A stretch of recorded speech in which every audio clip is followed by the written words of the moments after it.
America के राष्ट्रपति Trump जो काफी लंबे समय से इस आस में थे कि उन्हें नोबेल प्राइज मिलेगा और उनका नाम भी अमर हो जाएगा, उनके हाथ में ना तो नोबेल प्राइज लगा, ऊपर से दुनिया से बुराई अलग ले ली। खैर, ट्रंप को प्राइज क्यों नहीं मिला और लोगों ने इस पर क्या प्रतिक्रिया दी, जानेंगे इसे। वहीं दूसरी तरफ बिहार में किस वजह से फंस रहा है विपक्ष की सीट शेयरिंग का पेस, और आखिर किन 5 सीटों की चर्चाएं ज्यादा हो रही हैं, जानेंगे इसे भी। और इसके अलावा यूपी में एमएलसी चुनाव को लेकर जारी कर दी है उम्मीदवारों की सूची, तो क्या है इस पर खास, एक नजर इस पर भी। नमस्कार, खबर प्रधान शो देख रहे हैं आप और मैं हूं निवेदिता।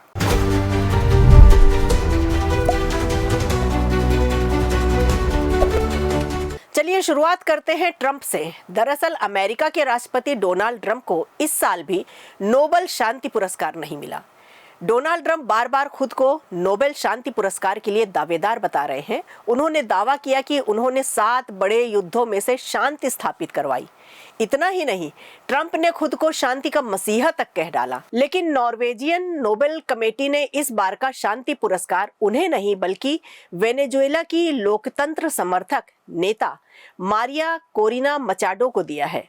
नोबेल समिति ने कहा है कि मारिया कोरिना मचाडो को ये सम्मान वेनेजुएला के नागरिकों के लोकतांत्रिक अधिकारों के लिए उनके अथक संघर्ष और तानाशाही से देश को लोकतंत्र की ओर ले जाने के प्रयासों के लिए दिया गया है। उन्होंने बेहद कठिन परिस्थितियों में भी लोकतंत्र की मशाल जलाए रखी और शांतिपूर्ण आंदोलन को राष्ट्रीय स्तर का रूप दिया। मचाडो की ये उपलब्धि ऐसे समय में आई है जब वेनेजुएला भीषण आर्थिक और मानवीय संकट से गुजर रहा है।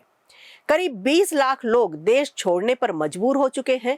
सत्ता से जुड़े गिने चुने लोग असीमित फायदा उठा रहे हैं, जबकि आम जनता गरीबी में जी रही है। विपक्षी नेताओं को चुनावी धांधली और झूठे मुकदमे के जरिए जेल में ठूंस दिया गया।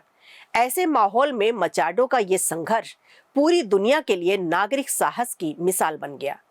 अब बात ट्रंप की करें तो दोस्तों, उनके लिए ये खबर बहुत ही झटके वाली है। पाकिस्तान और इजराइल तक ने उन्हें नोबेल पुरस्कार के लिए नॉमिनेट किया था। पाकिस्तान ने तो भारत पाकिस्तान के मसले पर ट्रंप की कथित मध्यस्थता को वजह भी बताया था, लेकिन भारत ने इसे सिरे से खारिज कर दिया। ट्रंप को उम्मीद थी कि इस बार उनका नाम जरूर आएगा, लेकिन यहाँ तक कि रूस के राष्ट्रपति व्लादिमीर पुतिन ने भी ट्रंप को नोबेल देने का खुला समर्थन कर दिया था, लेकिन नतीजा उनके खिलाफ गया और उनका सपना फिर से चकनाचूर हो गया। और दोस्तों, जैसे ही नोबेल पुरस्कार का ऐलान हुआ, सोशल मीडिया पर लोगों ने ट्रंप के जमकर मजे लेने शुरू कर दिए। एक यूजर ने लिखा कि डोनाल्ड ट्रंप ने नोबेल शांति पुरस्कार को चूरन समझ रखा है। दूसरे यूजर ने मजाक उड़ाते हुए लिखा कि ट्रंप को पाकिस्तान की सड़कों पर आइसक्रीम बेचते हुए देखा गया। वहीं एक दूसरे यूजर एनके गुप्ता ने लिखा कि बधाई हो, 2025 का नोबेल शांति पुरस्कार ट्रंप को दिया गया है। अगर न्यूज मीडिया कुछ और बताए तो उस पर भरोसा मत करना। अब बात साफ है कि नोबेल कमेटी ने इस बार एक मजबूत लोकतांत्रिक आवाज को चुना और ट्रंप के सारे दावे धरे के धरे रह गए। सोशल मीडिया पर लोग उनका खूब मजाक उड़ा रहे हैं, लेकिन असली सम्मान मिला है उस नेता को जिसने लोकतंत्र की मशाल जलाए रखी, यानी मारिया कोरिना मचाडो को।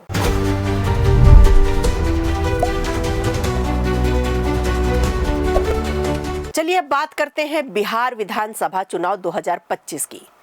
अब चुनाव के नजदीक आते ही सियासी पारा चढ़ गया है, लेकिन महागठबंधन में सीट शेयरिंग का पेस फिर फंस गया। जी हां, राजद और कांग्रेस के बीच 5 सीटों को लेकर बड़ी खींचतान चल रही है। खबरों के मुताबिक ये 5 सीटें हैं बैसी, बहादुरगंज, रानीगंज, कहलगांव और सहरसा। साल 2020 के विधानसभा चुनाव में राजद ने रानीगंज, सहरसा और बैसी से चुनाव लड़ा था। वहीं कहलगांव और बहादुरगंज कांग्रेस के खाते में गए थे। दिलचस्प बात यह है कि इन 5 सीटों पर दोनों दल हार गए थे। अब की बार मामला इसलिए उलझा हुआ है क्योंकि राजद कहलगांव और बहादुरगंज सीट अपने पास रखना चाहती है, जबकि कांग्रेस रानीगंज, सहरसा और बैसी पर दावा ठोक रही है। दोनों ही पार्टियां 1 इंच भी पीछे हटने को तैयार नहीं है। तनाव इतना बढ़ गया है कि कांग्रेस नाराज हो गई है। वजह यह है कि राजद ने कहलगांव सीट पर पहले से ही एक यादव उम्मीदवार को टिकट देने का वादा कर दिया है। इतना ही नहीं, तेजस्वी यादव ने अपने चुनाव प्रचार की शुरुआत भी कहलगांव से की, जो कांग्रेस को बिल्कुल रास नहीं आया। रैली में झारखंड के मंत्री संजय यादव के बेटे रजनीश यादव भी मौजूद थे और माना जा रहा है कि राजद उन पर ही दांव लगाने वाली है। अब जरा देखते हैं कि पिछली बार इन सीटों पर किसकी जीत हुई थी। कहलगांव से बीजेपी के पवन कुमार यादव ने कांग्रेस के शुभानंद मुकेश को लगभग 43,000 वोटों से हराया था। रानीगंज में जेडीयू के अचमित ऋषिदेव ने राजद के उम्मीदवार को 2,304 वोटों से मात दी।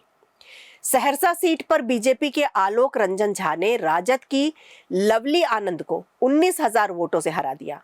बैसी सीट पर एआईएमआईएम के सैयद रुकनुद्दीन अहमद विजयी रहे और बाद में वे 2022 में राजद में शामिल हो गए। बहादुरगंज सीट पर भी एआईएमआईएम ने सीट दर्ज की थी, लेकिन विजेता मोहम्मद अंजार नईमी बाद में राजद में आ गए।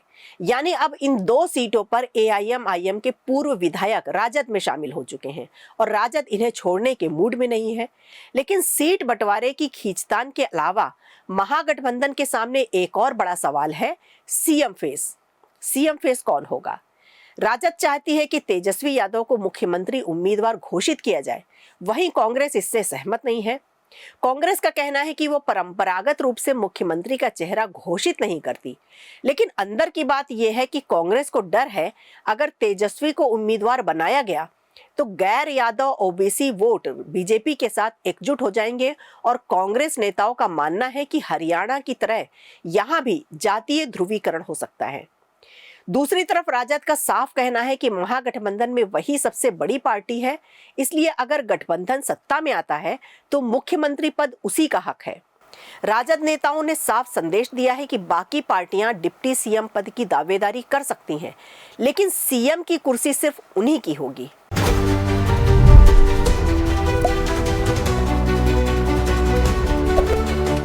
वहीं दूसरी तरफ अब उत्तर प्रदेश विधान परिषद की 11 सीटों पर अगले साल फरवरी में चुनाव होने की संभावना है, लेकिन उससे पहले समाजवादी पार्टी ने बड़ी चाल चल दी है। सपा ने 5 सीटों के लिए अपने प्रत्याशियों का ऐलान करके सबको चौंका दिया। चलिए सबसे पहले जानते हैं किन किन उम्मीदवारों को टिकट मिला है। शिक्षक एमएलसी के लिए वाराणसी मिर्जापुर से लाल बिहारी यादव को मौका मिला है। वे इस समय विधान परिषद में नेता प्रतिपक्ष भी हैं। गोरखपुर फैजाबाद क्षेत्र से कमलेश को टिकट दिया गया है। वहीं स्नातक एमएलसी के लिए इलाहाबाद झांसी से डॉक्टर मान सिंह, वाराणसी मिर्जापुर से आशुतोष सिन्हा को दोबारा टिकट और लखनऊ से श्रीमती कांति सिंह को मैदान में उतारा गया है। यानी सपा ने समय रहते अपने पत्ते खोल दिए हैं, जबकि बाकी दलों की ओर से प्रत्याशी तय होना बाकी है। अब आपको बताते हैं कि चुनावी तस्वीर क्या है। यूपी में कुल 11 सीटें खाली हो रही हैं। इनमें से 5 स्नातक और 6 शिक्षक निर्वाचन क्षेत्र की सीटें शामिल हैं। इन पर फरवरी 2026 में चुनाव होने की उम्मीद है। वोटर लिस्ट का पुनरीक्षण पहले ही 30 सितंबर से शुरू हो चुका है और अर्हता की तारीख 1 नवंबर तय की गई है। कौन कौन से जिले किस निर्वाचन क्षेत्र में आते हैं ये भी जान लीजिए। लखनऊ क्षेत्र में लखनऊ, हरदोई, सीतापुर, रायबरेली, प्रतापगढ़ समेत 4 जिले आते हैं। वाराणसी क्षेत्र में बलिया, गाजीपुर, जौनपुर, सोनभद्र और 8 जिले शामिल हैं। आगरा क्षेत्र में आगरा, मथुरा, अलीगढ़, कन्नौज समेत 12 जिले। मेरठ क्षेत्र में गाजियाबाद, गौतम बुद्ध नगर, सहारनपुर समेत 9 जिले। इलाहाबाद झांसी क्षेत्र में प्रयागराज, फतेहपुर झांसी, ललितपुर समेत 10 जिले आते हैं। वहीं शिक्षक निर्वाचन क्षेत्र में बरेली, मुरादाबाद और गोरखपुर फैजाबाद जैसे बड़े क्षेत्र शामिल हैं। चुनाव आयोग ने साफ किया है कि वोटिंग सेंटर अधिकतम 18 किलोमीटर की दूरी पर ही बनाए जाएंगे ताकि मतदाताओं को परेशानी ना हो। खास बात यह भी है कि अगर कोई मतदाता स्नातक और शिक्षक दोनों निर्वाचन क्षेत्र में आता है तो उसे एक ही मतदान केंद्र पर वोट डालने की सुविधा मिलेगी। अब साफ है कि समाजवादी पार्टी ने बाकी दलों से पहले ही बढ़त ले ली है। अब देखना यह होगा कि बीजेपी और कांग्रेस अपने उम्मीदवारों का ऐलान कब करती है। खबर प्रधान शो में आज के लिए इतना ही। दीजिए इजाजत, नमस्कार। वीडियो अच्छा लगा हो तो लाइक कीजिए, शेयर कीजिए और कमेंट बॉक्स में हमें जरूर बताइए।